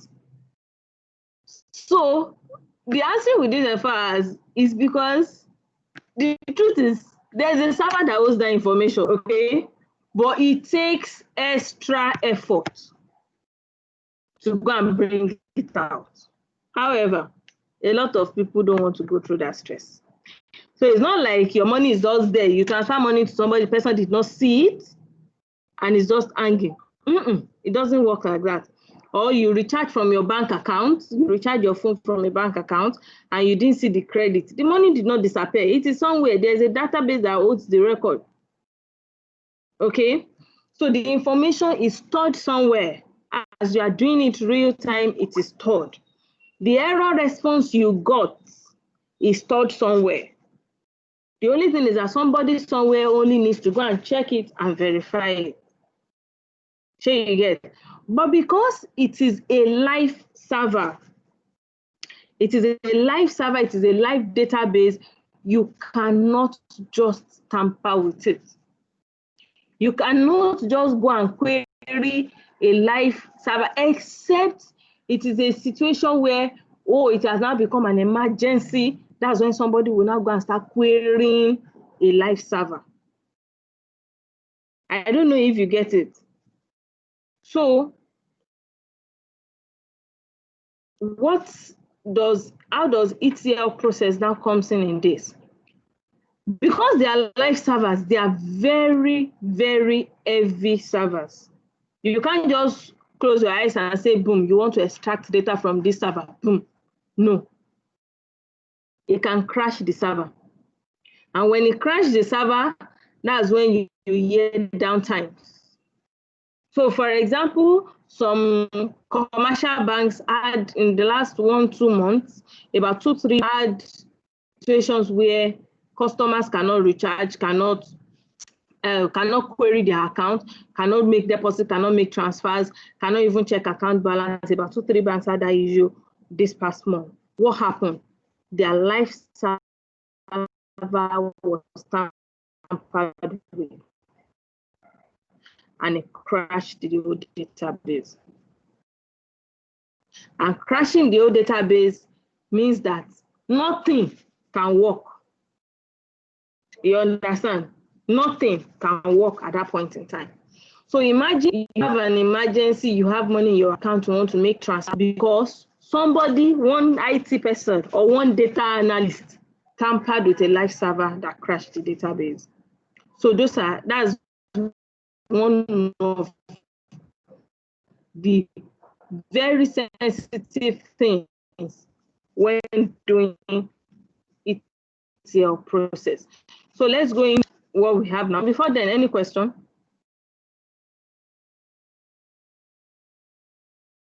Hello? Ubas, can you hear me? Yes, I can hear you, ma'am. Okay, good. All right. So ETL stands for extract, transform, and load, which is a process you use to collect data from various sources. Transform the data depending on business rule and business need. Load the data into a destination database. The need to use ETL arises from the fact that in modern computing, business data resides in multiple locations and incompatible formats. So let's say you scrap data from Twitter, and then you have it in maybe a flat file, SLS file, CSV file, JSON file, and all of that. How do you transform that data from the raw state it is, or you have it in a live server or an historical server? How do you transform it into what you need, like the business need? Because you cannot just go up to the database and go and be transforming data. There has to be a need for what you want to do. It is that need that will now determines what you go and pick from the source server. Do you get that? So for example, business data might be stored in Word, PDF, spreadsheets, plain text, and all of that. And you can have it on servers like SQL Server, Oracle, and all of that. ETL is a recurring activity, daily, weekly, but it is depending on the business need, okay? The data, okay, is a recurring activity of a data warehouse system and needs to be agile, automated, and well documented in order to maintain its value as a tool for decision making. Data warehouse system needs to change with business changes. An ETL process requires active input from various stakeholders, including developers, analysts, testers, top executive, and yes, it is challenging. So let me explain this again. When you are extracting data as a data, Fatima, please I can hear you. minimize Go your. ahead. Don't worry. I wanted you to minimize your Microsoft thing to the screen. Oh, okay. It's actually minimized. Could be your network.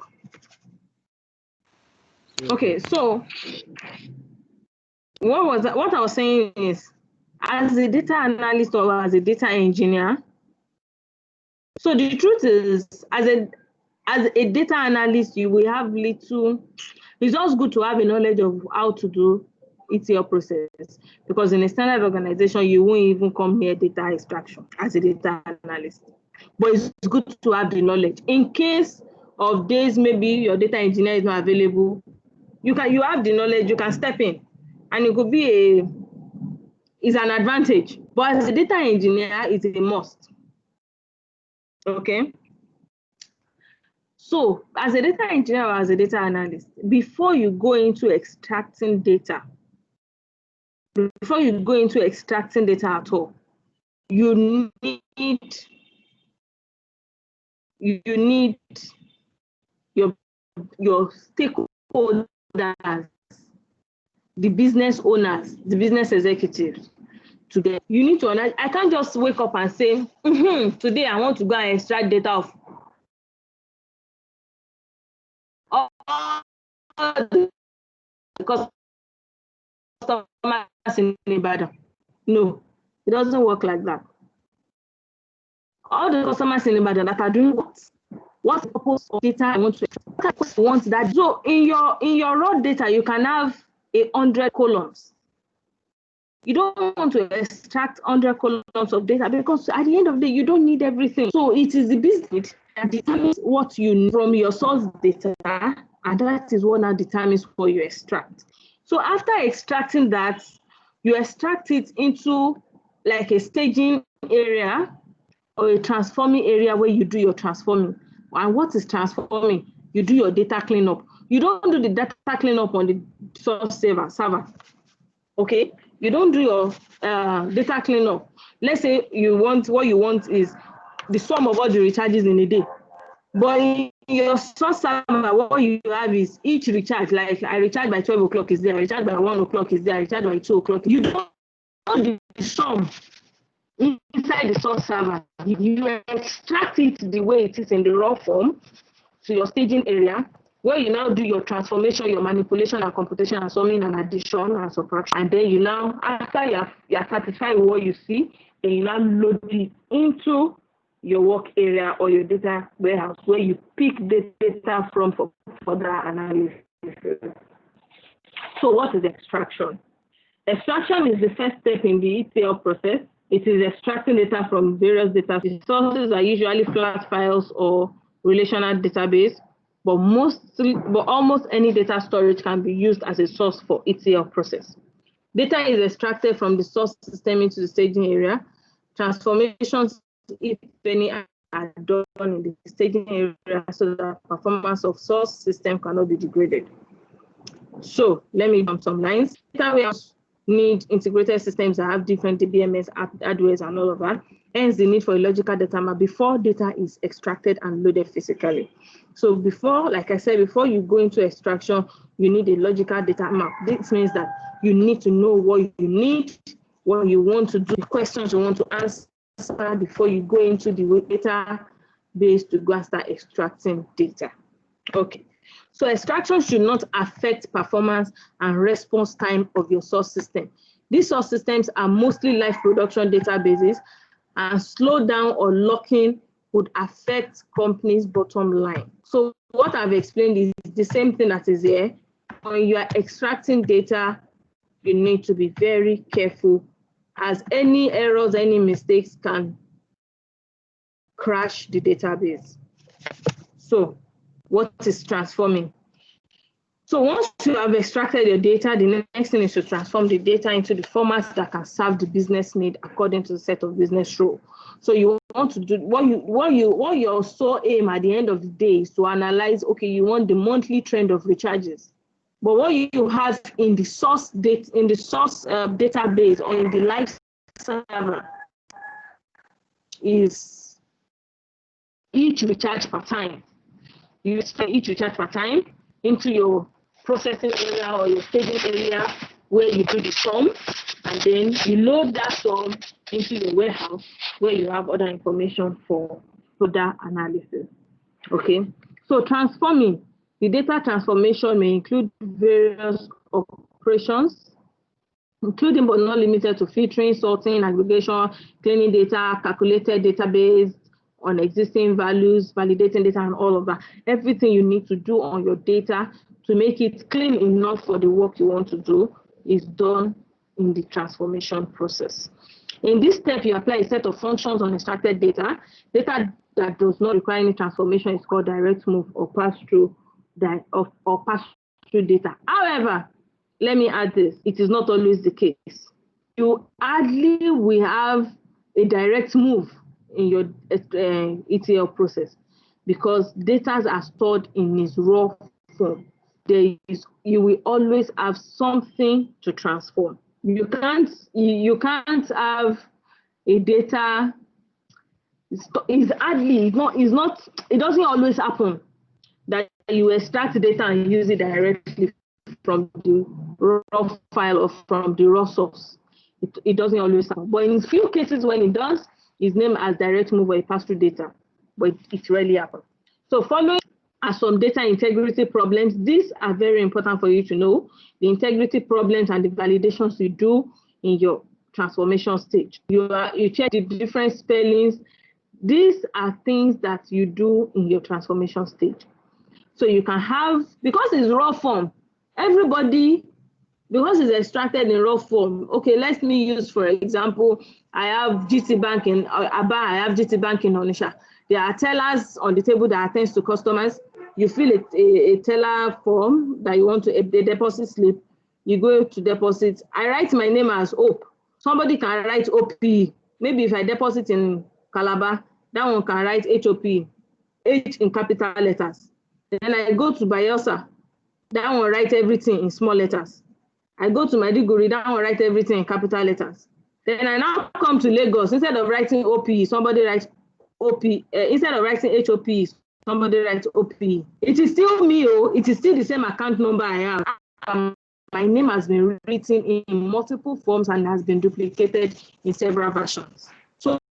So those are the kind of problems you have in your transformation process. You have multiple ways to denote company, like Google. Somebody will write Google INC. You have Google International. You have Facebook. You have Facebook Nigeria. You have Facebook Cleveland. You have Facebook this. So different things. But at the end of the day, it's still Facebook. Somebody can write Facebook in capital letter, book in small letters. So they're using different names like Cleveland, note the A, the spelling errors. It's the same thing, their meaning, but there are one or two. There's A in one, there's no A in another one. Okay. In some data required fields remain blank, and then you can now have one teller that will now come and enter blank space or just jump and say, this one is not necessary now, jump it. And then you have so many blank spaces because somebody refused to enter data and decided to jump an information. We have that a lot in SIM registration. When you're collating registration data, you have somebody with the name starting from this one. Then you have fingerprints. You have missing fingerprints, you have missing address, you have missing email addresses, you have empty columns and all of that. So raw data is always not clean, okay? So you need to take note when you're extracting raw, when you're transforming, you need to take note of all these integrity problems that can come up. Then we have the validations. Hello? Okay, so I want to believe you are still with me. So we have the validations during the transformation. You have the filtering, you have the using rules, you have the characters, transposing, you have your cleaning, data cleaning, your data flows, your lookups, and all of that. Then you have your data validation. You want to be sure at the end of everything, after all your transformation, after you actually will spend so much time in your transformation process. You can spend days transforming data. In your ETL process, the thing that takes so much time is your transformation process, because you need to be highly meticulous to get your transformation right. And at the end of the day, after doing all the transformation, you want to validate your data and be sure your data is accurate. Okay, so that is that on transformation. Then we have the loading. The loading is the final thing, and is all you just need is just load it the same way you load data on in a table. You just load it and you're done. So the final ETL step is the loading. So in a typical warehouse, huge volume of data needs to be loaded in a relatively short period, mostly done at night. Yes, it's mostly done at night because it takes time. So you just, once you are done with your validation and all of that, just load it and leave it to run. And once you finish loading, it's going to stop. And once it stops, it's not like you want to do any other thing. You just have your data in there waiting for you to come and use. So the load process should be optimized for performance. Yes, there's a need for optimization of your load process, because if it's not properly optimized, it can also slow down the database, because it's like you took it from the database and putting it back into the database. So it can actually take time, but you need to ensure that it's properly optimized. In case of load failure, recovery mechanisms should be configured to restart from the point of failure without data loss, without data integrity loss. So this is usually done by the data admins, data engineers. So as a data engineer, if you are in this class and you are taking data engineering as your core, please take knowing ETL process very, very, very serious. And when you are doing ETL process, please, you need to be meticulous and be very careful. You can kill a business if the database goes off. If the database crash, the business might not recover from the crash, especially when there's no backup. Any business that doesn't have a backup, if they have issues with their database, they lose all. I've worked, there was a time it happened in the days of Etisalat. It happened and so many customers' data were lost. It was after then they started using cloud server, cloud backup. So please, as a data engineer, you need to be very, very careful how you do your ETL process. You need to be very meticulous, and then to avoid server issues. So types of loading, you have the initial load, incremental load, and then the full refresh. The initial load populates all the data warehouse table. Incremental load, applying ongoing changes as and when needed periodically. It's like altering your table and making changes on the table. Refresh, erasing the content of one or more tables and reloading with fresh data. That's like truncating your data. It's not dropping, it's like you're truncating your table and you're reloading it with fresh data. Then how do you verify that your load process is complete? You check that the key fields data is neither missing and is not null, and you test your model view based on target tables. So basically you check the information on your table, you can count the number of rows. If you after you transform your data, you have 1 million rows.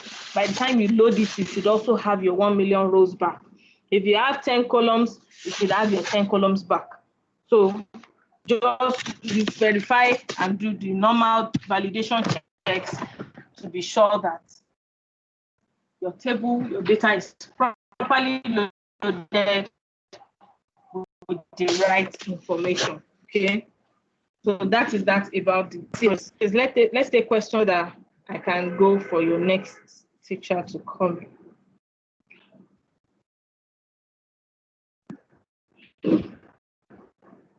Any question? Hello? Any question?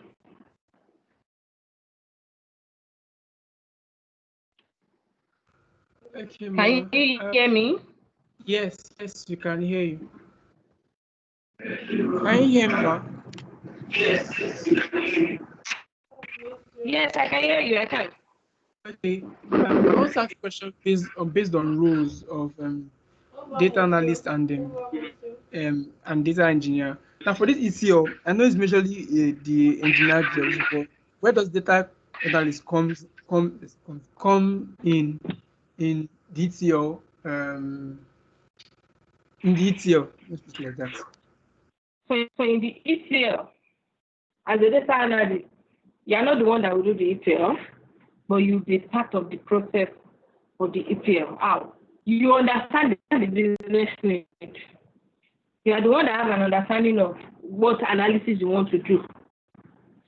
You are the one that knows the information you need. When the business is making the decisions, you also will be there. So let's say the business owner or a product owner comes to you as a data analyst and say, I want to, let me give an example of something that happened recently on my project. A manager came and said, they want to shut down my product. And I want to prove to them that my product is, which word did she use again? That my product is profitable. I don't want them to shut down. The business wants to shut down the product. I don't want the business to shut down my product. So I need an analysis to prove to them that my product is profitable. So what did we do? As a data analyst, you have understand that, okay, so she now said she wants to see all the interest these customers have been getting for the past 1 year. They've been getting interest, blah, blah, blah, different requests. As a data analyst, you have understood what that person wants. However, you don't have that data in already loaded tables. So you need to extract some information from the source data. So from the previously loaded tables that we have cumulative interest, like the latest interest that the customer got. We've not at any point in time had a reason to do interest month on month, like historical interest. But now that there's a need for it, we now have an understanding of the business need. So what did we do? We go to the source database. Okay, which of these databases holds historical interest rates? So what did we do? We now have to do ETL. However, because it's a live table, we can't do it. We can't transform on it. So we have to extract all the interest. Now we did extract all the columns. There are about 50 columns, but in all the 50 columns, we only need 4: the account number, the date, the start date, and the ending date, and then the interest amount. That's all we need. So we extracted those 4 columns into. We extracted it into a staging area. Then from the staging area, we transformed it, we did all the calculations and then loaded it into another data. Now, I did this extraction. After loading it into another table for the work to be done, I sent it to the analyst in my team. Okay, so this is the table. Uniform information is then this table. Go ahead and do this. What was that? I am not a data engineer, I'm a data scientist. Now, this is where the difference comes. A data engineer, a data analyst, a data scientist. As a data scientist, you have to know everything. Yes, you might have your core, but you must know everything as a data scientist. But if you are a data engineer, you might not have a business with knowing the work of the data analyst. Your own is to do the engineering part of the work. But if you say you are a data scientist, you must know what a data engineering is doing. You must know what a data analyst is doing. In fact, you must know what a database administrator is. Yes, you might not be doing it. You might not be the one doing it, but you must know what they are doing. Because if you don't know what they are doing, you won't even know how to engage properly. You understand? So as a data analyst, when you come in the ETL process, is to be there. You are the one that have an understanding of what you want the data engineer to do. So you have to be there to be part of the decision. So the data engineer will do all the extraction and all the loading, and then you verify. You will be part of the verification process and the validation process. Then you check, okay, this is what I want. Okay, this is what I like it like this. And if it's not what you want, you tell them, no, I don't want it like this. This is the way I want it. So you have to be part of the process. The business owners, yes, the business owner, the top executives might not be part of the process, but you need their input to understand the business need and the analytics need that you want to do. I don't know if that answers your question. Okay, it does. It does. Thank you. Okay. You're welcome. And I All right. enjoyed your the example of communication sector because I have some experience there, so I really understand it quite. Yeah. Now I know why we always have server failures at Glow.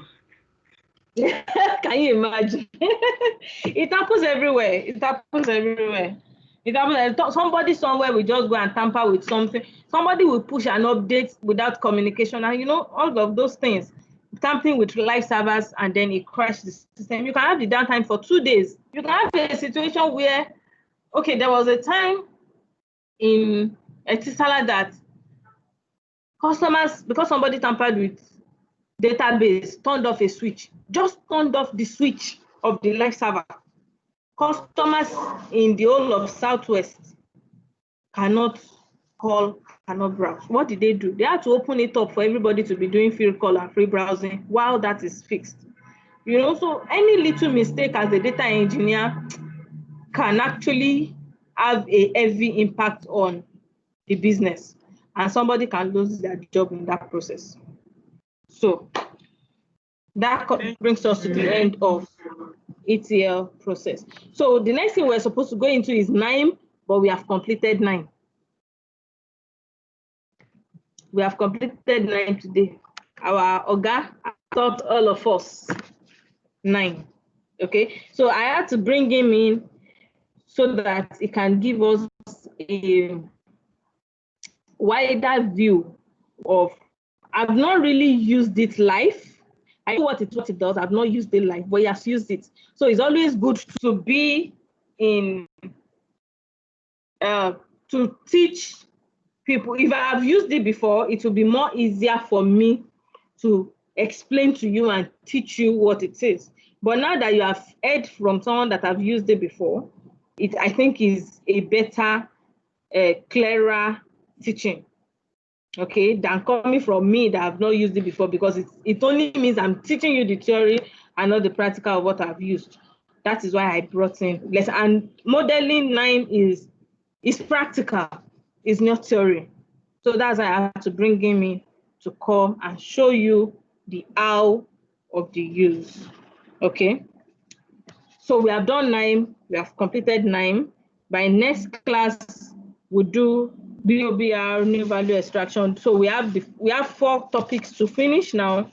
So hopefully that should take us maybe 2 classes or even 1. So we have the BOBR, new value extraction model, prediction model, and RGS model. They are very, very simple business models that have been used, tested, and trusted, verified, and certified. So we'll go through them next class, and then we'll be done with business analytics training. So till next class, have a good weekend. No, today is Tuesday. Have a good week and a productive one. And welcome to September. Thank you.